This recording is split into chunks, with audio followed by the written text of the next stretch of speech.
Dans cet enregistrement, nous allons répondre à une question essentielle. Quels sont les actes qui annulent l'ablution, le wudu?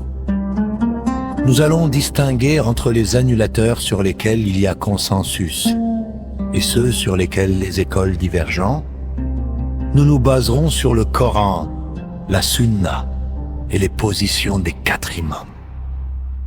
Allah dit dans le Coran, Surat Al-Maïda, verset 6, « Ô vous qui avez cru, lorsque vous vous levez pour la prière, lavez vos visages, vos avant-bras jusqu'aux coudes, essuyez vos têtes et lavez vos pieds jusqu'aux chevilles. » Ce verset établit les actes obligatoires de l'ablution, mais ne mentionne pas explicitement ce qui l'annule.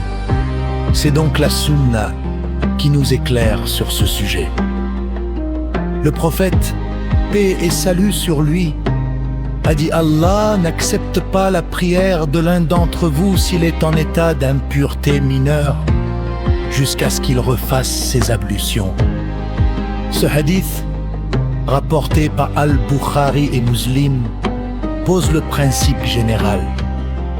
L'ablution est une condition de validité de la prière, et tout ce qui la brise doit être connu. Commençons par les actes sur lesquels les 4 écoles sont unanimes. Premier annulateur, tout ce qui sort des 2 orifices. Le devant et le derrière, cela inclut l'urine, les selles, les gaz, les hadats, ainsi que le madi liquide préséminal et le wadi liquide post-urinaire. La source est le verset lui-même, qui associe l'ablution à la sortie des excréments, ou si l'un de vous vient des lieux d'aisance. Deuxième annulateur, la perte de conscience. Cela inclut le sommeil profond, l'évanouissement, l'ivresse et la folie. Jounoun, le prophète, a dit « L'œil est la courroie de l'anus. Celui qui dort, qu'il refasse ses ablutions. » La raison est que la perte de conscience peut s'accompagner de la sortie incontrôlée de gaz ou d'urine. Attention, selon la majorité des savants, le sommeil léger, assis ou debout, n'annule pas l'ablution, seul le sommeil profond l'annule. Troisième annulateur, le contact direct avec la peau d'une personne de sexe opposé sans barrière, lorsqu'il est accompagné de désir, shahwa, c'est la position de la majorité des écoles. Nous détaillerons les divergences dans la partie suivante. Venons-en maintenant aux actes qui ne font pas consensus. Les divergences sont nombreuses et nous allons les passer en revue une par une. Premier point de divergence, le toucher des parties intimes, qu'il s'agisse des siennes ou de celles d'autrui.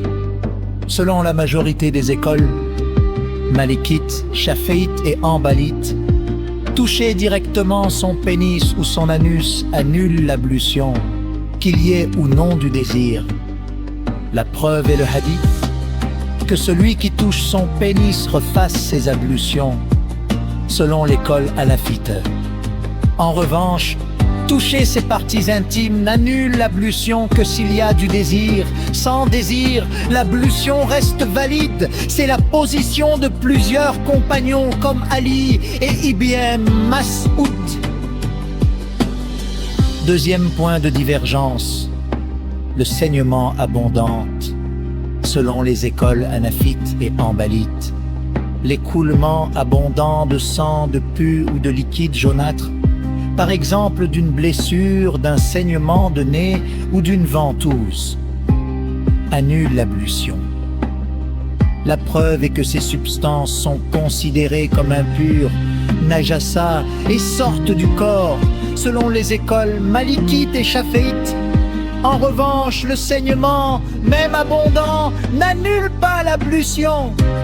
Il s'appuie sur le hadith rapporté par Daraqutni. Le prophète a subi une ventouse, puis a prié sans refaire ses ablutions.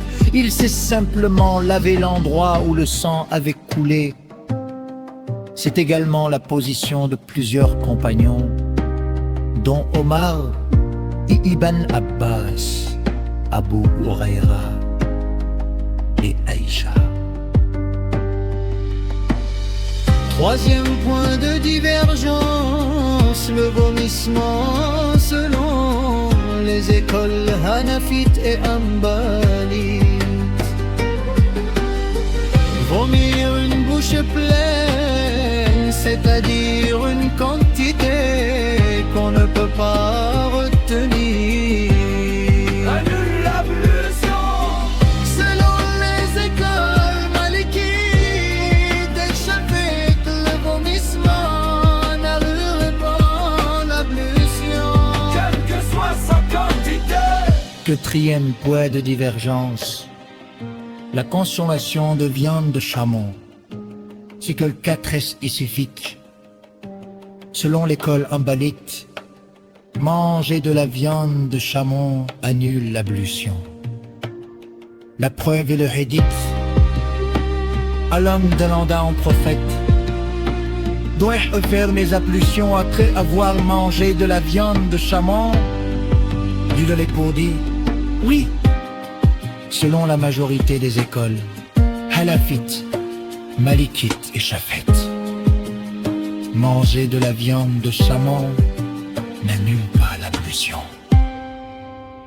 Il considère que ce hadith est osé, qu'il s'agit d'une seule recommandation, non d'une obligation.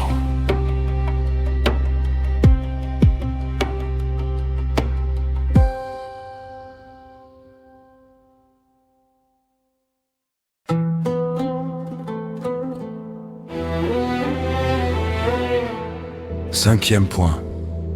Si tu souffres d'une incontinence ou d'un problème continu, applique la règle du maddour, d'une ablution par prière, et tu es excusé pour ce qui sort pendant ta prière. Et Allah, c'est mieux.